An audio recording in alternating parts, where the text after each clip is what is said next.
3 weeks after a tenuous debate performance had supporters, media pundits, and elected officials from his party calling him to step down from his re-election bid, has announced he is dropping out of the 2024 presidential race. The president, who will see through the remainder of his term, announced the news in a statement on X, formerly known as Twitter, as he continues to recuperate from COVID-19.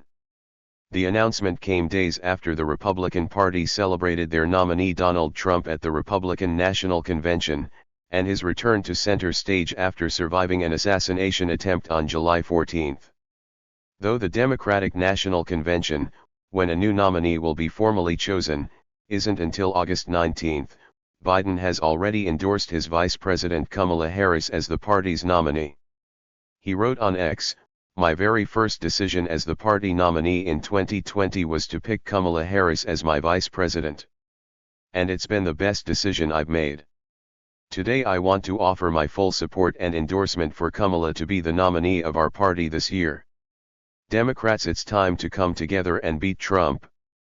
She's the first woman and first Black and South Asian person to serve in the role, and now the highest-ranking woman in U.S. government." Kamala Devi Harris, born October 20, 1964, is an American politician and attorney who is the 49th and current Vice President of the United States since 2021, under President Joe Biden.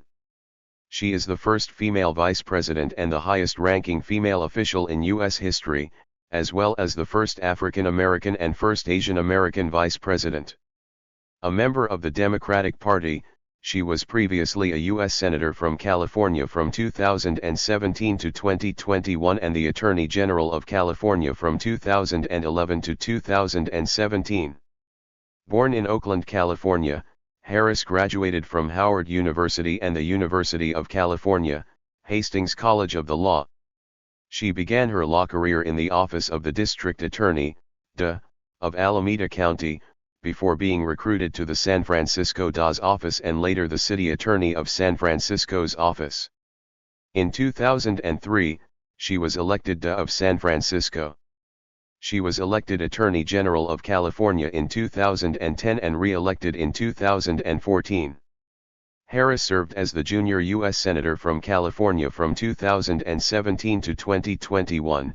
She defeated Loretta Sanchez in the 2016 Senate election to become the second African American woman and the first South Asian American to serve in the U.S. Senate. As a senator, Harris advocated for gun control laws, the DREAM Act, a path to citizenship for undocumented immigrants, federal legalization of cannabis, as well as health care and taxation reform.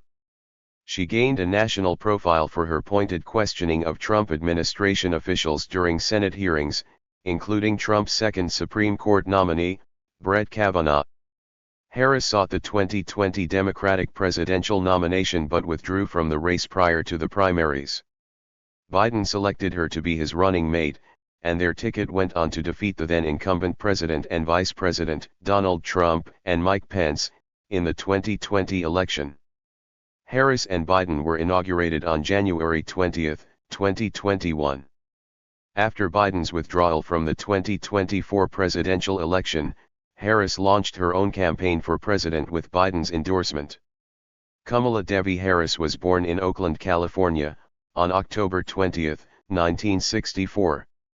Her mother, Shyamala Gopalan, was a Tamil Indian biologist whose work on the progesterone receptor gene stimulated advances in breast cancer research. She moved to the United States from India as a 19-year-old graduate student in 1958, after studying home science at Lady Irwin College in New Delhi. After studying nutrition and endocrinology at the University of California, Berkeley, she received her PhD in 1964. Kamala Harris's father, Donald J. Harris, is Jamaican-American of Afro-Jamaican ancestry. He is a Stanford University professor of economics, emeritus, who arrived in the United States from British Jamaica in 1961, for graduate study at UC Berkeley, receiving a PhD in economics in 1966. Donald Harris met his future wife Shyamala Gopalan at a college club for African American students. Though Indian American, Shyamala was allowed to join. In 1966, the Harris family moved to Champaign, Illinois, where Kamala's younger sister Maya was born, when her parents took positions at the University of Illinois. The family moved around the Midwest, with both parents working at multiple universities in succession over a brief period. Kamala, along with her mother and sister, moved back to California in 1970, while her father remained in the Midwest. They stayed briefly on Milvia Street in central Berkeley, then at a duplex on Bancroft Way in West Berkeley, an area often called the Flatlands with a significant black population. When Harris began kindergarten, she was bused as part of Berkeley's comprehensive desegregation program to Thousand Oaks Elementary School, a public school in a more prosperous neighborhood in northern Berkeley which previously had been 95% white, and after the desegregation plan went into effect became 40% black. Her parents divorced when she was 7. Harris has said that when she and her sister visited their father in Palo Alto on weekends, other children in the neighborhood were not allowed to play with them because they were black. A neighbor regularly took the Harris girls to an African American church in Oakland where they sang in the children's choir, and the girls and their mother also frequently visited a nearby African American cultural center. Their mother introduced them to Hinduism and took them to a nearby Hindu temple, where Shyamala occasionally sang. As children, she and her sister visited their mother's family in Madras, now Chennai, several times. She says she has been strongly influenced by her maternal grandfather P.V. Gopalan, a retired Indian civil servant whose progressive views on democracy and women's rights impressed her. Harris has remained in touch with her Indian aunts and uncles throughout her adult life. Harris has also visited her father's family in Jamaica. When she was 12, Harris and her sister moved with their mother to Montreal, Quebec, where Shyamala had accepted a research and teaching position at the McGill University-affiliated Jewish General Hospital. Harris attended a French-speaking primary school, Notre Dame de Neige, then FACE School, and finally Westmount High School in Westmount, Quebec, graduating in 1981. Wanda Kagan, a high school friend of Harris, later told CBC News in 2020 that Harris was her best friend and described how she confided in Harris that she, Kagan, had been molested by her stepfather.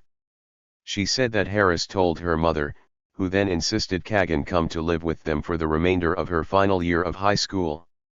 Kagan said Harris had recently told her that their friendship, and playing a role in countering Kagan's exploitation, helped form the commitment Harris felt in protecting women and children as a prosecutor. Harris then attended Vanier College in Montreal in 1981 to 1982. Harris then attended Howard University, a historically black university in Washington, D.C. While at Howard, she interned as a mailroom clerk for California Senator Alan Cranston, chaired the Economics Society, led the debate team, and joined Alpha Kappa Alpha sorority. Harris graduated in 1986 with a degree in political science and economics. She then returned to California to attend the University of California, Hastings College of the Law, now University of California College of the Law, San Francisco, through its Legal Education Opportunity Program, LEOP. While at UC Hastings, she served as president of its chapter of the Black Law Students Association. She graduated with a Juris Doctor in 1989 and was admitted to the California Bar in June 1990. In 1990, Harris was hired as a deputy district attorney in Alameda County, California, where she was described as an able prosecutor on the way up. In 1994, Speaker of the California Assembly Willie Brown, who was then dating Harris, appointed her to the State Unemployment Insurance Appeals Board and later to the California Medical Assistance Commission. Harris took a 6-month leave of absence in 1994 from her duties, then afterward resumed working as prosecutor during the years she sat on the boards. Harris's connection to Brown was noted in media reportage as part of a pattern of California political leaders appointing friends and loyal political soldiers to lucrative positions on the commissions. Harris has defended her work. In February 1998, San Francisco District Attorney Terrence Hallinan recruited Harris as an assistant district attorney. There, She became the chief of the Career Criminal Division, supervising 5 other attorneys, where she prosecuted homicide, burglary, robbery, and sexual assault cases, particularly 3 strikes cases. In 2000, Harris reportedly clashed with Hallinan's assistant, Darrell Salomon, over Proposition 21, which granted prosecutors the option of trying juvenile defendants in superior court rather than juvenile courts. Harris campaigned against the measure, which passed. Salomon opposed directing media inquiries about Prop 21 to Harris and reassigned her, a de facto demotion. Harris filed a complaint against Salomon and quit. In August 2000, Harris took a job at San Francisco City Hall, working for City Attorney Louise Wren. Harris ran the Family and Children's Services Division representing child abuse and neglect cases. Wren endorsed Harris during her DA campaign. In 2002, Harris prepared to run for District Attorney of San Francisco against Hallinan, the incumbent, and Bill Fazio. Harris was the least known of the 3 candidates but persuaded the Central Committee to withhold its endorsement from Hallinan. Harris and Hallinan advanced to the general election runoff with 33% and 37% of the vote, respectively. In the runoff, Harris pledged never to seek the death penalty and to prosecute 3 strike offenders only in cases of violent felonies. Harris ran a forceful campaign, assisted by former Mayor Willie Brown, Senator Dianne Feinstein, writer and cartoonist Aaron Magruder, and comedians Eddie Griffin and Chris Rock. Harris differentiated herself from Hallinan by attacking his performance. She argued that she left his office because it was technologically inept, emphasizing his 52% conviction rate for serious crimes despite an 83% average conviction rate statewide. Harris charged that his office was not doing enough to stem the city's gun violence, particularly in poor neighborhoods like Bayview and the Tenderloin, and attacked his willingness to accept plea bargains in cases of domestic violence. Harris won with 56% of the vote, becoming the first person of color elected as District Attorney of San Francisco. Harris ran unopposed for a second term in November 2007. In the summer of 2005, Harris created an environmental crimes unit. In 2007, Harris and City Attorney Dennis Herrera investigated San Francisco Supervisor Ed Ju for violating residency requirements necessary to hold his supervisor position. Harris charged Ju with 9 felonies, alleging that he had lied under oath and falsified documents to make it appear he resided in a Sunset District home, necessary so he could run for supervisor in the 4th District. Ju pleaded guilty in October 2008 to unrelated federal corruption charges, mail fraud, soliciting a bribe, and extortion, and pleaded guilty the following month in state court to a charge of perjury for lying about his address on nomination forms, as part of a plea agreement in which the other state charges were dropped and Ju agreed to never again hold elected office in California. Harris described the case as about protecting the integrity of our political process, which is part of the core of our democracy. For his federal offenses, Ju was sentenced to 64 months in federal prison and a $10,000 fine. For the state perjury conviction, Ju was sentenced to 1 year in county jail, 3 years probation, and about $2,000 in fines. Under Harris, the D.A.'s office obtained more than 1,900 convictions for marijuana offenses, including persons simultaneously convicted of marijuana offenses and more serious crimes. The rate at which Harris's office prosecuted marijuana crimes was higher than the rate under Hallinan, but the number of defendants sentenced to state prison for such offenses was substantially lower. Prosecutions for low-level marijuana offenses were rare under Harris, and her office had a policy of not pursuing jail time for marijuana possession offenses. Harris's successor as DA, George Gaskin, expunged all San Francisco marijuana offenses going back to 1975. Harris has expressed support for San Francisco's sanctuary city policy of not inquiring about immigration status in the process of a criminal investigation. In the early 2000s, the San Francisco murder rate per capita outpaced the national average. Within the first 6 months of taking office, Harris cleared 27 of 74 backlogged homicide cases by settling 14 by plea bargain and taking 11 to trial. Of those trials, 9 ended with convictions and 2 with hung juries. She took 49 violent crime cases to trial and secured 36 convictions. From 2004 to 2006, Harris achieved an 87% conviction rate for homicides and a 90% conviction rate for all felony gun violations. Harris also pushed for higher bail for criminal defendants involved in gun-related crimes, arguing that historically low bail encouraged outsiders to commit crimes in San Francisco. SFPD officers credited Harris with tightening the loopholes defendants had used in the past. In addition to creating a gun crime unit, Harris opposed releasing defendants on their own recognizance if they were arrested on gun crimes, sought minimum 90-day sentences for possession of concealed or loaded weapons, and charged all assault weapons possession cases as felonies, adding that she would seek prison terms for criminals who possessed or used assault weapons and would seek maximum penalties on gun-related crimes. Harris created a hate crimes unit, focusing on hate crimes against LGBT children and teens in schools.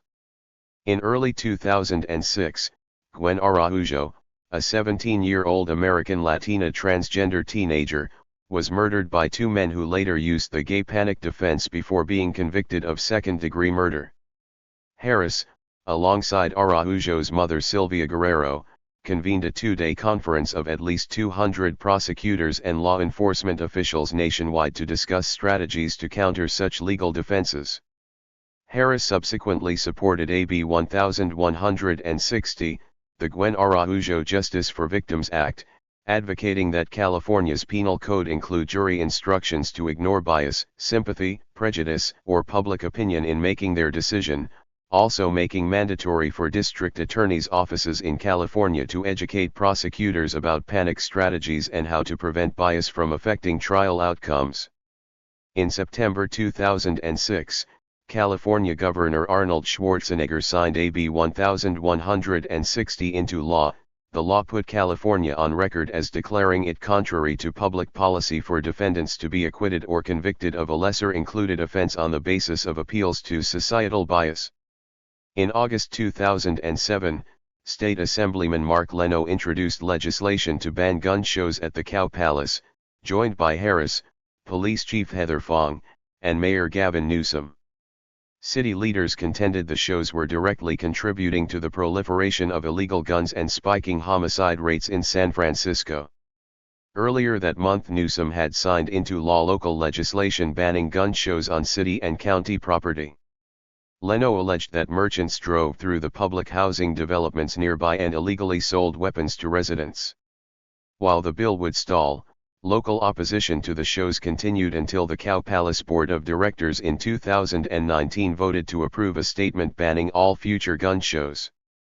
Harris has said life imprisonment without parole is a better and more cost-effective punishment than the death penalty, and has estimated that the resultant cost savings could pay for 1,000 additional police officers in San Francisco alone. During her campaign, Harris pledged never to seek the death penalty. After a San Francisco Police Department officer, Isaac Espinoza, was shot and killed in 2004, U.S. Senator, and former San Francisco Mayor, Dianne Feinstein, U.S. Senator Barbara Boxer, Oakland Mayor Jerry Brown, and the San Francisco Police Officers Association pressured Harris to reverse that position, but she did not. Polls found that 70% of voters supported Harris's decision. When Edwin Ramos, an illegal immigrant and alleged MS-13 gang member, was accused of murdering a man and his 2 sons in 2009, Harris sought a sentence of life in prison without parole, a decision Mayor Gavin Newsom backed. In 2004, Harris recruited civil rights activist Latifah Simon to create the San Francisco Reentry Division. The flagship program was the Back on Track initiative, a first-of-its-kind reentry program for first-time nonviolent offenders aged 18 to 30. Initiative participants whose crimes were not weapon or gang-related would plead guilty in exchange for a deferral of sentencing and regular appearances before a judge over a 12 to 18-month period. The program maintained rigorous graduation requirements, mandating completion of up to 220 hours of community service, obtaining a high school equivalency diploma, maintaining steady employment, taking parenting classes, and passing drug tests. At graduation, the court would dismiss the case and expunge the graduate's record. Over 6 years, the 200 people graduated from the program had a recidivism rate of less than 10%, compared to the 53% of California's drug offenders who returned to prison within 2 years of release. Back on Track earned recognition from the U.S. Department of Justice as a model for reentry programs. The DOJ found that the cost to the taxpayers per participant was markedly lower, $5,000, than the cost of adjudicating a case, $10,000, and housing a low-level offender, $50,000. In 2009, a state law, the Back on Track Reentry Act, AB 750, was enacted, encouraging other California counties to start similar programs. Adopted by the National District Attorneys Association as a model, prosecutor offices in Baltimore, Philadelphia, and Atlanta have used Back on Track as a template for their own programs. In 2006, as part of an initiative to reduce the city's skyrocketing homicide rate, Harris led a citywide effort to combat truancy for at-risk elementary school youth in San Francisco. Declaring chronic truancy a matter of public safety and pointing out that the majority of prison inmates and homicide victims are dropouts or habitual truants, Harris's office met with thousands of parents at high-risk schools and sent out letters warning all families of the legal consequences of truancy at the beginning of the fall semester, adding she would prosecute the parents of chronically truant elementary students. Penalties included a $2,500 fine and up to a year in jail. The program was controversial when introduced. In 2008, Harris issued citations against 6 parents whose children missed at least 50 days of school, the first time San Francisco prosecuted adults for student truancy. San Francisco's school chief, Carlos Garcia, said the path from truancy to prosecution was lengthy, and that the school district usually spends months encouraging parents through phone calls, reminder letters, private meetings, hearings before the School Attendance Review Board, and offers of help from city agencies and social services. 2 of the 6 parents entered no plea but said they would work with the D.A.'s office and social service agencies to create parental responsibility plans to help them start sending their children to school regularly. By April 2009, 1,330 elementary school students were habitual or chronic truants, down 23% from 1,730 in 2008, and down from 2,517 in 2007 and from 2,856 in 2006. Harris's office prosecuted 7 parents in 3 years, with none jailed. In the 2010 general election, she faced Republican Los Angeles County District Attorney Steve Cooley. Harris was sworn in on January 3, 2011. She was the first woman, the first African American, and the first South Asian American to hold the office of Attorney General in the state's history. Harris announced her intention to run for re-election in February 2014. On November 4, 2014, Harris was re-elected against Republican Ronald Gold, winning 57.5% of the vote to 42.5%. In 2011, Harris obtained 2 of the largest recoveries in the history of California's False Claims Act over excess state Medi-Cal and federal Medicare payments. In 2012, Harris leveraged California's economic clout to obtain better terms in the national mortgage settlement against the nation's 5 largest mortgage servicers. Harris worked with Assembly Speaker John Perez and Senate President Pro Tem Darrell Steinberg in 2013 to introduce the Homeowner Bill of Rights, considered one of the strongest protections nationwide against aggressive foreclosure tactics. In 2013, Harris declined to authorize a civil complaint against One West Bank, owned by an investment group headed by Stephen Lookin, then a private citizen. Harris was later criticized for accepting a donation from Lookin. In 2015, Harris obtained a $1.2 billion judgment against for-profit Corinthian colleges for false advertising and deceptive marketing targeting vulnerable, low-income students and misrepresenting job placement rates to students, investors, and accreditation agencies. Harris opposed California's ban on affirmative action. She asked the Supreme Court to reaffirm its decision that public colleges and universities may consider race as one factor in admissions decisions.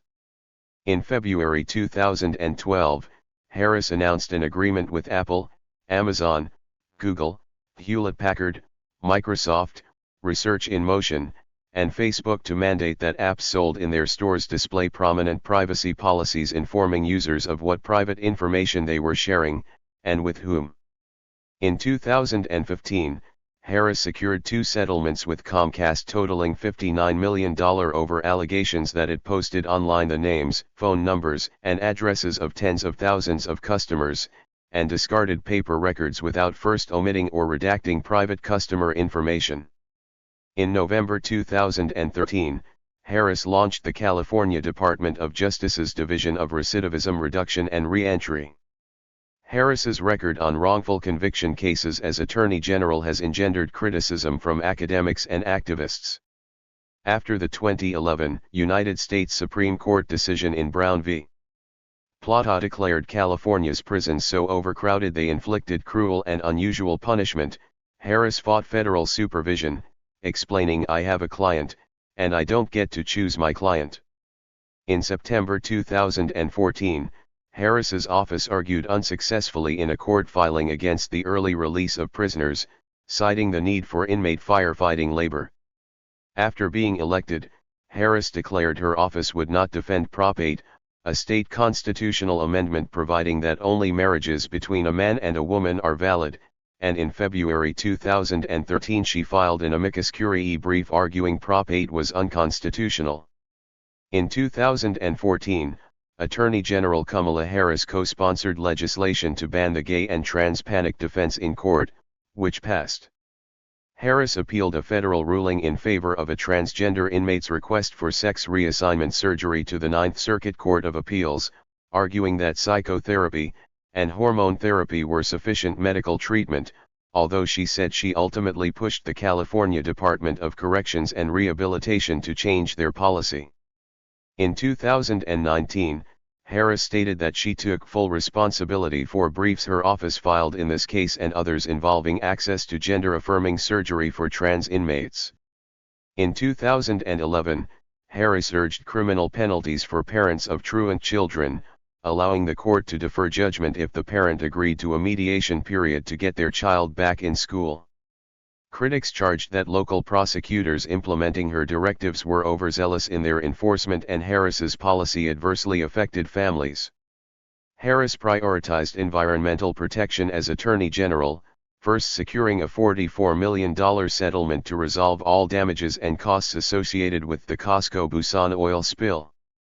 In the aftermath of the 2015 Refugio oil spill, Harris toured the coastline and directed her office's resources and attorneys to investigate possible criminal violations.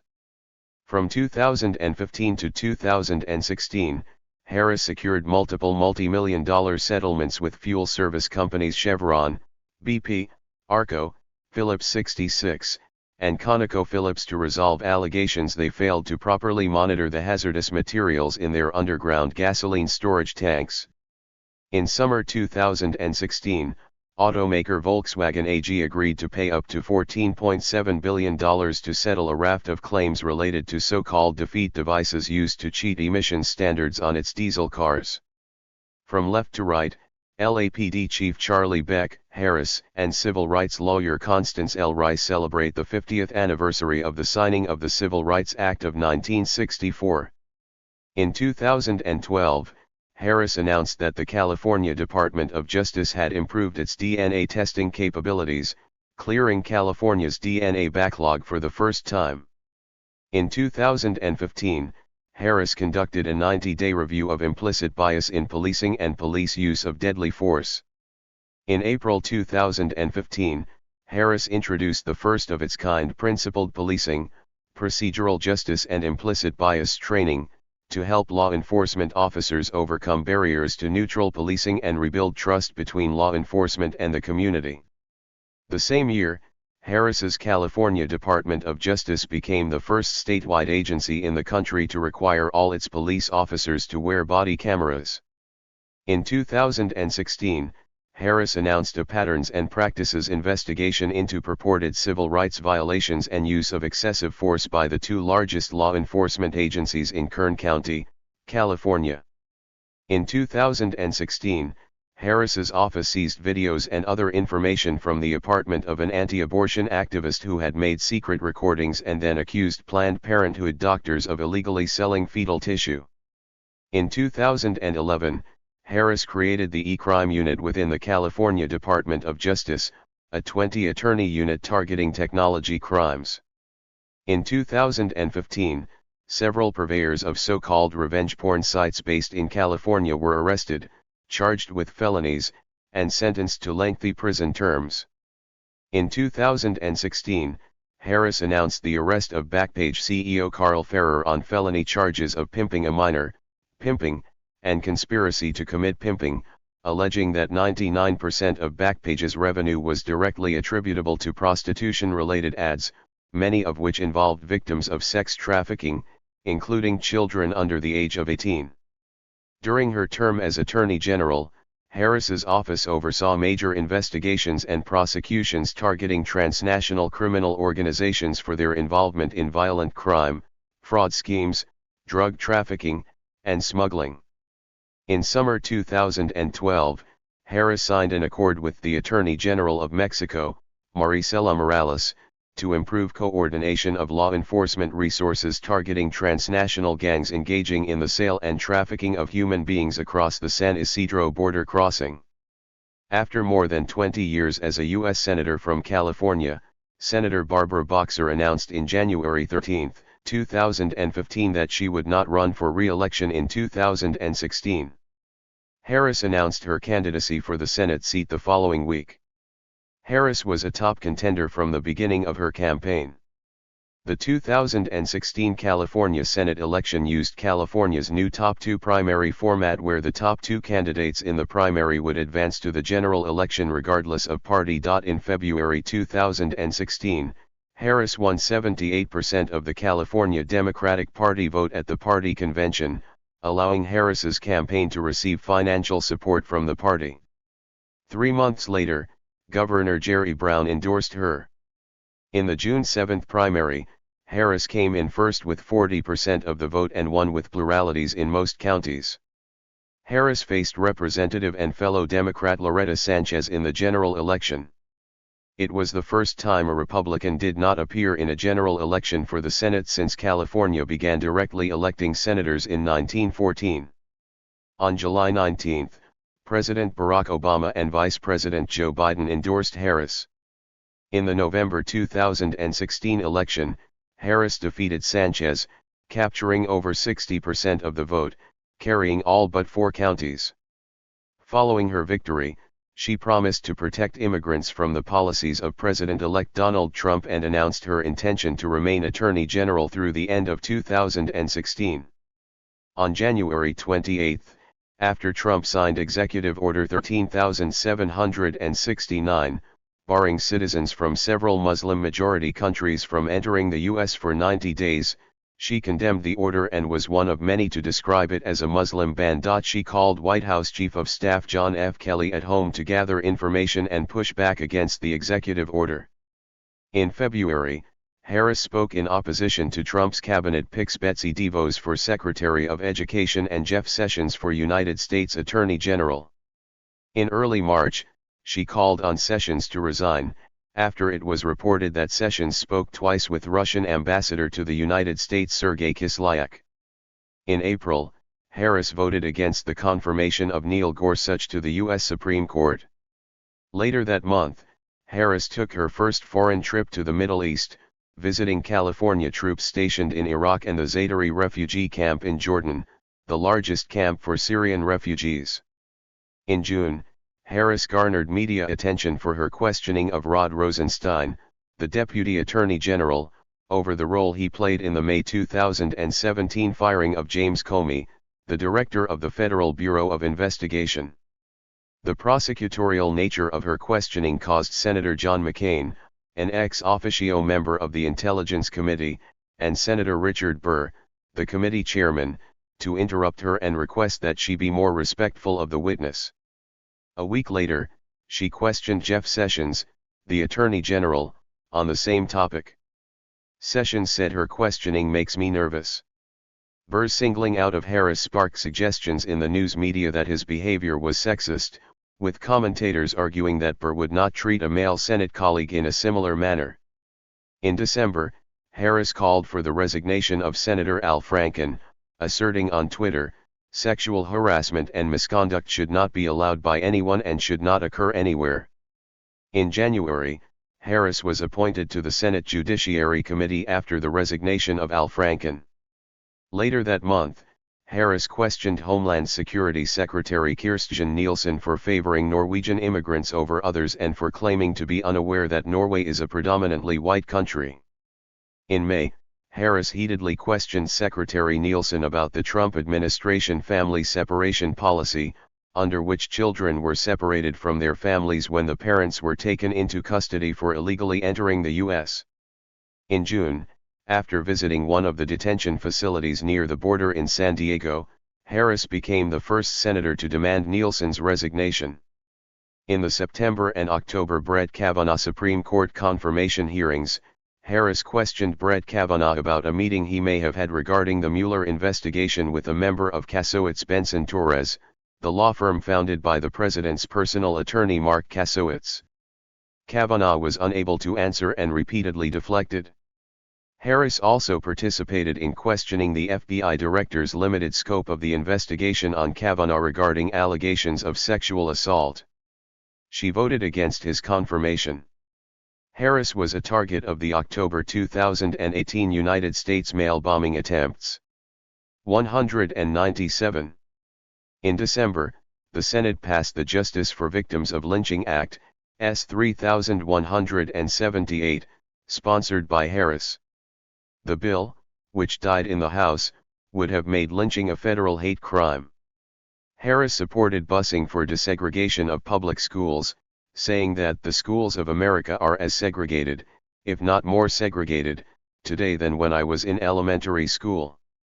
She viewed busing as an option to be considered by school districts, rather than the responsibility of the federal government. In March 2019, after Special Counsel Robert Mueller submitted his report on Russian interference in the 2016 election, Harris called for U.S. Attorney General William Barr to testify before Congress in the interests of transparency. 2 days later, Barr released a 4-page summary of the redacted Mueller report, which was criticized as a deliberate mischaracterization of its conclusions. Later that month, Harris was one of 12 Democratic senators to sign a letter led by Mazie Hirono questioning Barr's decision to offer his own conclusion that the president's conduct did not amount to obstruction of justice and called for an investigation into whether Barr's summary of the Mueller report and his statements at a news conference were misleading. On May 1, 2019, Barr testified before the Senate Judiciary Committee. During the hearing, Barr remained defiant about the misrepresentations in the 4-page summary he had released ahead of the full report. When asked by Harris if he had reviewed the underlying evidence before deciding not to charge the president with obstruction of justice, Barr admitted that neither he, Rod Rosenstein, nor anyone in his office reviewed the evidence supporting the report before making the charging decision. Harris later called for Barr to resign, and accused him of refusing to answer her questions because he could open himself up to perjury, and stating his responses disqualified him from serving as U.S. Attorney General. 2 days later, Harris demanded again that the Department of Justice Inspector General Michael E. Horowitz investigate whether Attorney General Barr acceded to pressure from the White House to investigate Trump's political enemies. On May 5, 2019, Harris said voter suppression prevented Democrats Stacey Abrams and Andrew Gillum from winning the 2018 gubernatorial elections in Georgia and Florida. Abrams lost by 55,000 votes and Gillum lost by 32,000 votes. According to election law expert Richard L. Hassan, I have seen no good evidence that the suppressive effects of strict voting and registration laws affected the outcome of the governor's races in Georgia and Florida. In July, Harris teamed with Kirsten Gillibrand to urge the Trump administration to investigate the persecution of Uyghurs in China by the Chinese Communist Party. In this question she was joined by colleague Marco Rubio. In November, Harris called for an investigation into the death of Roxana Hernandez, a transgender woman and immigrant who died in ICE custody. In December, Harris led a group of Democratic senators and civil rights organizations in demanding the removal of White House senior advisor Stephen Miller after emails published by the Southern Poverty Law Center revealed frequent promotion of white nationalist literature to Breitbart website editors. Before the opening of the impeachment trial of Donald Trump on January 16, 2020, Harris delivered remarks on the floor of the Senate, stating her views on the integrity of the American justice system and the principle that nobody, including an incumbent president, is above the law. Harris later asked Senate Judiciary Chairman Lindsey Graham to halt all judicial nominations during the impeachment trial, to which Graham acquiesced. Harris voted to convict the president on charges of abuse of power and obstruction of Congress. Harris has worked on bipartisan bills with Republican co-sponsors, including a bail reform bill with Senator Rand Paul, an election security bill with Senator James Lankford, and a workplace harassment bill with Senator Lisa Murkowski. 221. 2021.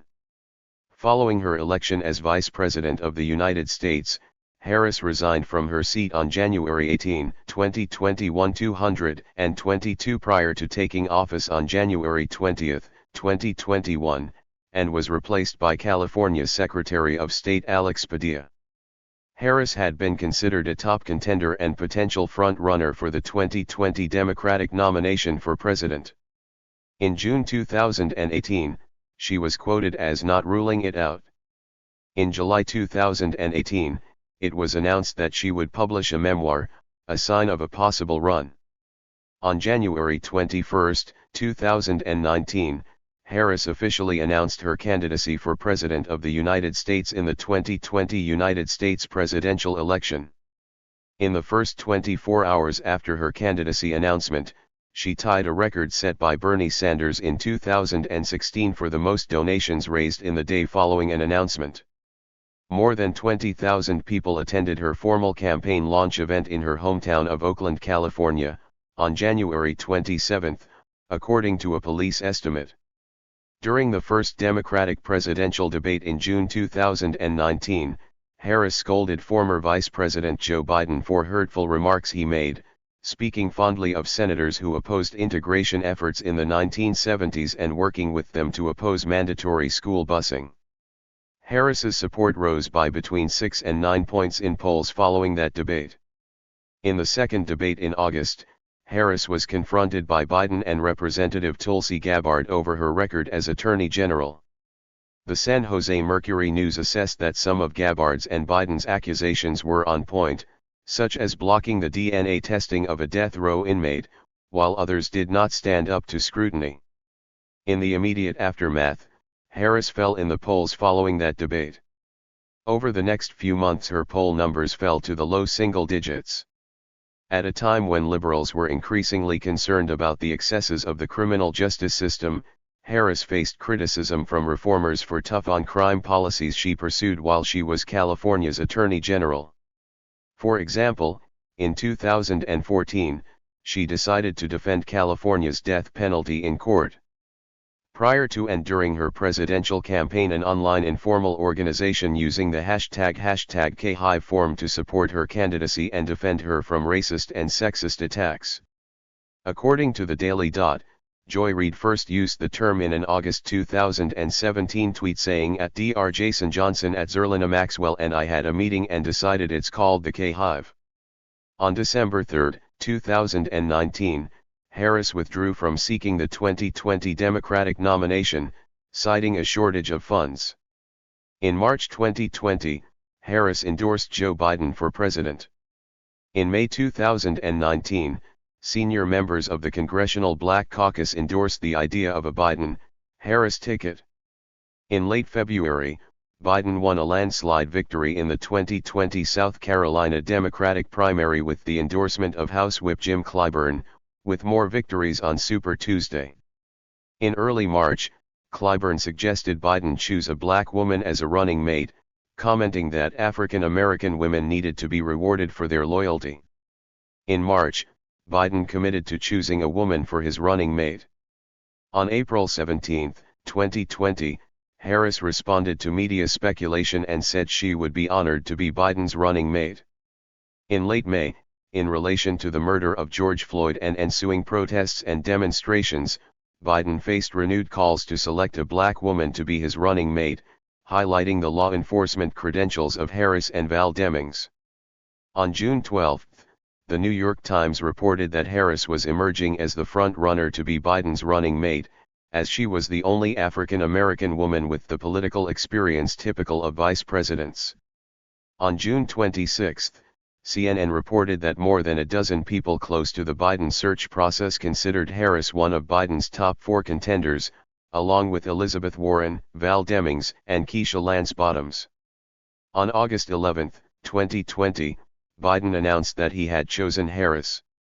She was the first African American, the first Indian American, and the third woman after Geraldine Ferraro and Sarah Palin to be picked as the vice presidential nominee for a major party ticket. Harris is also the first resident of the western United States to appear on the Democratic Party's national ticket. Harris became the vice president-elect following the Biden-Harris ticket's victory in the 2020 presidential election. After the major networks called the election for Biden and Harris, Harris was recorded calling Biden, saying, "We did it. We did it, Joe. You're going to be the next president of the United States." The video became one of the 10 most liked tweets of 2020. Following the election of Joe Biden as U.S. President in the 2020 election, Harris assumed office as Vice President of the United States on January 20, 2021. She is the United States' first female vice president, the highest-ranking female elected official in U.S. history, and the first African American and first Asian American vice president. She is also the second person of color to hold the post, preceded by Charles Curtis, a Native American and member of the Kaw Nation, who served under Herbert Hoover from 1929 to 1933. She is the third person with acknowledged non-European ancestry to reach one of the highest offices in the executive branch, after Curtis and former President Barack Obama. Harris resigned her Senate seat on January 18, 2021, 2 days before her swearing in as vice president. Her first act as vice president was swearing in her replacement Alex Padilla and Georgia Senators Raphael Warnock and John Ossoff, who were elected in the 2021 Georgia runoff elections. Upon taking office on January 20, 2021, the 117th Congress's Senate was divided 50-50 between Republicans and Democrats. This meant that Harris had to be frequently called upon to exercise her power to cast tie-breaking votes as President of the Senate. Harris cast her first 2 tie-breaking votes on February 5, 2021. In February and March, Harris's tie-breaking votes were crucial in passing the American Rescue Plan Act of 2021 stimulus package proposed by Biden, since no Republicans in the Senate voted for the package. On July 20, 2021, Harris broke Mike Pence's record for tie-breaking votes in the first year of a vice presidency when she cast the 7th tie-breaking vote in her first 6 months and cast 13 tie-breaking votes during her first year in office, the most tie-breaking votes in a single year in U.S. history, surpassing John Adams, who cast 12 votes in 1790. On December 5, 2023, Harris broke the record for the most tie-breaking votes cast by a vice president, casting her 32nd vote, exceeding John C. Calhoun, who cast 31 votes during his nearly 8 years as vice president, in less than half the time. In April 2021, Harris indicated that she was the last person in the room before Biden decided to remove all U.S. troops from Afghanistan, and commented that the president has an extraordinary amount of courage and makes decisions based on what he truly believes is the right thing to do. National Security Advisor Jake Sullivan said that Biden insists she be in every core decision-making meeting. She weighs in during those meetings, often providing unique perspectives. On March 24, 2021, Biden named Harris to work with Mexico and Northern Triangle nations to curb the current flow of migrants to the U.S. Mexico border and develop a long-term solution. Harris conducted her first international trip as vice president in June 2021, visiting Guatemala and Mexico in an attempt to address the root causes of an increase in migration from Central America to the United States. During her visit, in a joint press conference with Guatemalan President Alejandro Giammattei, Harris issued an appeal to potential migrants, stating, "I want to be clear to folks in the region who are thinking about making that dangerous trek to the United States-Mexico border, do not come. Do not come." Her work in Central America led to creation of task forces on corruption and human trafficking, a women's empowerment program, and an investment fund for housing and businesses. Harris met with French President Emmanuel Macron in November 2021 to strengthen ties after the cancellation of a submarine program. During her time in office, Harris has had one of the lowest approval ratings of any vice president. On November 19, 2021, Harris served as acting president from 10:10 to 11:35 a.m. EST, while President Biden underwent a colonoscopy. She became the first woman, and the third person overall, to assume the powers and duties of the U.S. presidency under Section 3 of the 25th Amendment. In May 2021, Harris became the first female commencement speaker at the United States Naval Academy. In May 2023, Harris became the first woman to give a commencement address for West Point. Harris's term in office has seen high staff turnovers that included the departures of her Chief of Staff, Deputy Chief of Staff, Press Secretary, Deputy Press Secretary, Communications Director, and Chief Speechwriter. An anonymous source said that they resigned because they and other staffers often feel mistreated by senior staffers. Simone Sanders, senior advisor and chief spokesperson for Harris, pushed back against the complaints and defended their management style, especially for giving opportunities to black women. Sanders herself resigned from her position in December 2021. In November 2023, Harris pledged that the Biden administration would place no conditions on U.S. aid to Israel in its war with Hamas in Gaza. In March 2024, Harris criticized Israel's actions during the Israel-Hamas war, saying, "Given the immense scale of suffering in Gaza, there must be an immediate ceasefire for at least the next 6 weeks. This will get the hostages out and get a significant amount of aid in." In 2024, a video clip from 2023 of Harris saying, "You think you just fell out of a coconut tree?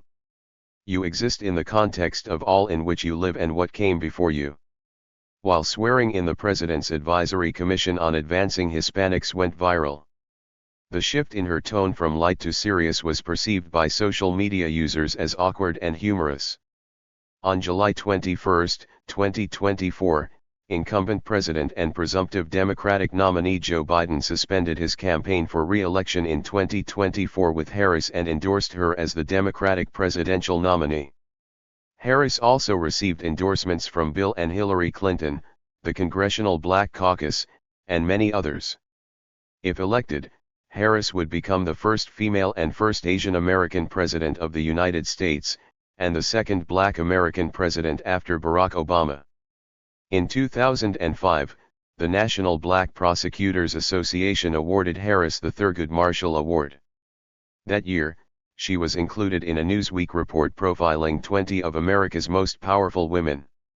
A 2008 New York Times article also identified her as a woman with potential to become President of the United States, highlighting her reputation as a tough fighter. In 2013, 2020, and 2021, Time included Harris on the Time 100, Time's annual list of the 100 most influential people in the world. In 2016, the 2020 Bipartisan Justice Center awarded Harris the Bipartisan Justice Award along with Senator Tim Scott. Biden and Harris were jointly named Time Person of the Year for 2020.